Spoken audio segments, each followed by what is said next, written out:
Greetings and salutations, ladies and gentlemen, and welcome once again to the Storyteller's Corner. I'm your host, Joshua T. Calkins-Treworgy, also known as Baron Insidious. Um, for the most part, I am not known for doing non-fiction book reviews. However, that is going to change with this video. Finally going to dip my toe a little bit into that.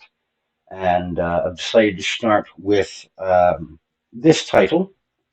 Is Justice Corrupted? How the Left Weaponized the Legal System by Senator Ted Cruz, Republican of Texas.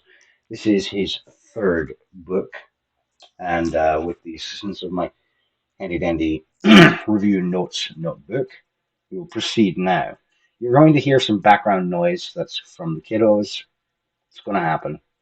Can't help it. And there may be some strange cuts throughout the video as a result of having to pause the recording to contend with and help the missus, handle the kiddos. I am not best known for touching on subjects such as news of the day, politics, or real life events. What I primarily present in my online portfolio is chatter on genre fiction books, nerdy pursuits and references, and audiobook presentations of my own fiction material. However, I decided recently to dip my toe into the waters of examining a non-fiction title and opted to start with a work from someone who is both much maligned in the public eye and for whom I have myself on occasion felt a mild degree of contempt over the years. I chose Texas Senator Ted Cruz's Justice Corrupted, recently published by Regnery Publishing. Regnery is a division of the Salem Media Group, and their distribution is handled by Simon & Schuster.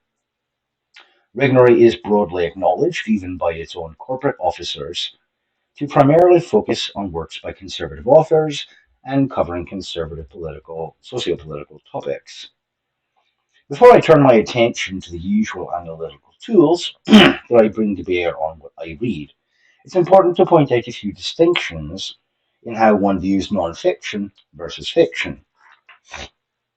First, the aim of nonfiction is not the same as fiction, obviously. One is required less to scrutinize descriptive prose and more to seek logical and factual consistency in the text. Secondly, narrative voice in nonfiction tends to come in fewer flavors than it does in fiction. In nonfiction, the voice tends to come as either academic or personal, occasionally going for a blend that I personally think of as conversational. The third major conceit one needs to keep in mind with nonfiction is that the ultimate goal of the work is not to entertain, but rather principally to inform. If the work is littered with false claims, errors, and/or logical inconsistencies, it is not only likely going to be difficult for the discerning reader to get through it, it is quite possible that instead it will harden them against both the author and their aims in having written the work to begin with. Given these factors, how did the senator do? Well, let's take a moment to focus in on one small portion of the book first to demonstrate the senator's potential. Legendary. Have you ever heard of or remember Operation Legend? You would be easily forgiven if the answer is no. Named after a 4-year-old boy in Kansas City who was killed by crossfire in a 2020 series of citywide unrest incidents. The program saw federal law enforcement units dispatched to several cities nationwide, but has seen dramatic spikes in violent crime since the start of the riots that began after the death of George Floyd in Minneapolis, a city that I myself live about 20 minutes south of. Then Attorney General Bill Barr, confounded by the lack of arrests and prosecutions in these areas for violent crimes, decided that enough had been enough. According to AG Barr's After Action and Operation report, Legend resulted in 6,000 arrests across 9 cities approximately, including 467 for homicide. Of these 6,000, roughly 1,500, or one quarter, were ultimately charged on a federal level. If one performs a cursory Google search on the term Operation Legend, as I myself did, The third non-government result is from the Washington Post. The headline reads, Trump's Operation Legend was supposed to combat crime. It's produced one arrest, and some see it as a political stunt. The article was written by Matt Zapatosky and Annie Gowan. This article is dated July 23rd, 2020, just 15 days after the start of the program. Thank goodness the Washington Post isn't in the business of officiating NFL games.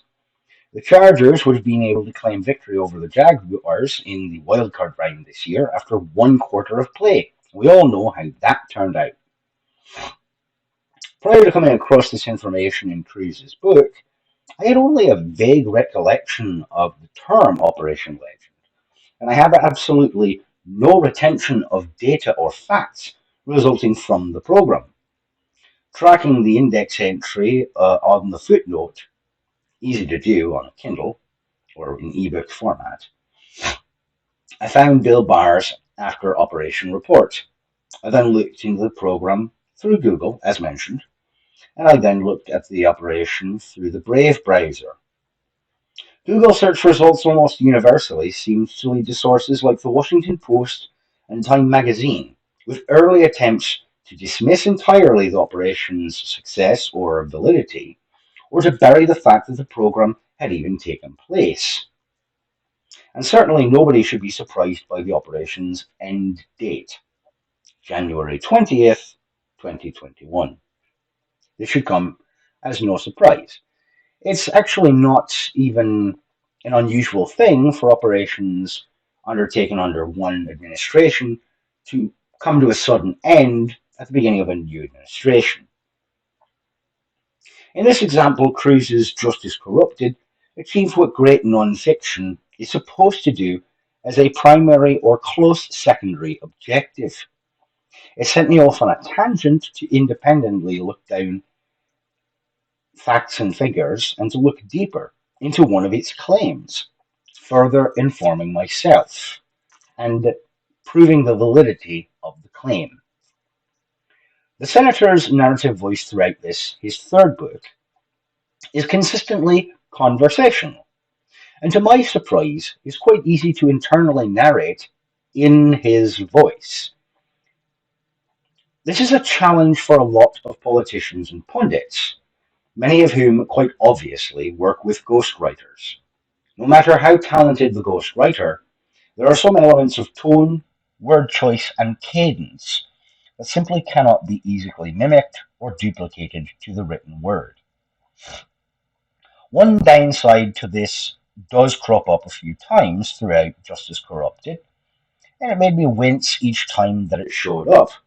The senator certainly enjoys stroking his own ego via the relation of his own accomplishments, be they merely perceived or real and 100% confirmed with outside sources.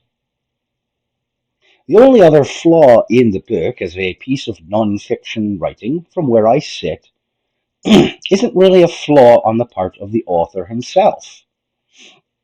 It is instead a challenge of audience and demographics of readership. You see, for someone like myself who keeps up with socio-political news, developments, and events on a moderate level, a middling level, there were large sections of this book that were not really that informative. I already was familiar with the facts and the figures and the events surrounding the notations and the text, in that I already knew quite a bit about these events that Cruz brought up. What I hadn't known before was Senator Cruz's specific views on these matters, or his public responses to some of them. A couple of them I already knew, having watched videos of his grilling certain nominees for federal bench positions. Likewise, though, there are several matters I had only been surface level aware of and familiar with, and the Senator's book was quite useful in relaying the importance of them, as well as clearly outlining his position on those events and issues.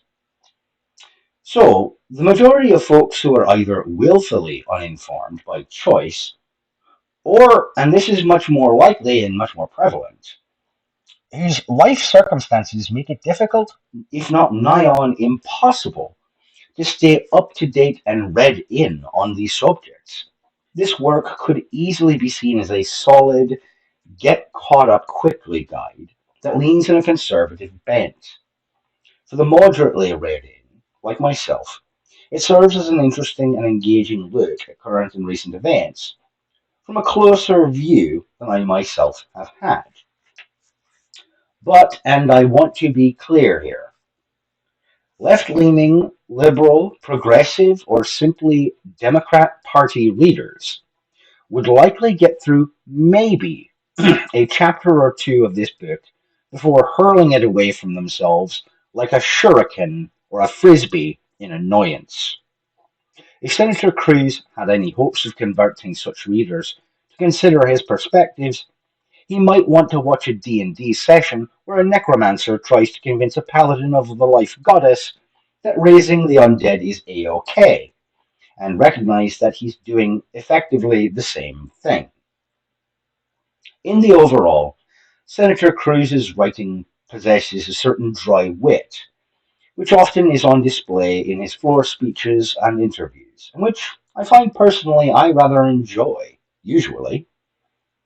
The book is presented in fairly straightforward language, and in this regard, I think readers must give a huge kudos to the senator. Why? Because this man is a Harvard educated lawyer, and he never once in this book takes the likely very available chance to linguistically bamboozle or hoodwink or condescend to his audience. But he doesn't do it. The option for certain is there. Well, unless you're a hardcore Democrat. But what are the odds that they'll either buy or read this book? So, in conclusion, would I recommend Justice Corrupted to readers? Yes, I would, but with a few caveats. Firstly, I'd recommend you get it on sale or digital to keep the price down, such as I did. Or borrow it from a library or from a friend or acquaintance who has a copy of their own. Also, I would recommend you read it soon, because sadly, the significance of the information the book touches upon will fade with time, since this book is very much an in the now kind of nonfiction. Lastly, if you're going to read this book, be aware that Senator Cruz does not give any benefit of the doubt to his political opposites. If you're quickly or easily offended by conservative pushback to liberal ideas, then be advised you will end up being offended by this book. And I honestly don't think the author gives much of a shite, nor does he have to. So, again, this is not what I would consider the simplest dive in, step into it, and read it for enjoyment kind of book. Obviously, nonfiction, generally speaking, is not that kind of material. But if you are only lightly read in on current events sociopolitically, or if you're only moderately, like I am, then this book is definitely something that I would recommend you try to get your hands on and read through. And again, I cannot stress this enough. I would not pay full price for a hardback copy of this book. It's no offense meant to anyone who enjoys the book or who enjoys or finds themselves sociopolitically aligned with Senator Cruz. But it is very much an in the now kind of book. At the time of writing, and it states several times throughout, he says at the time as of time of writing, meaning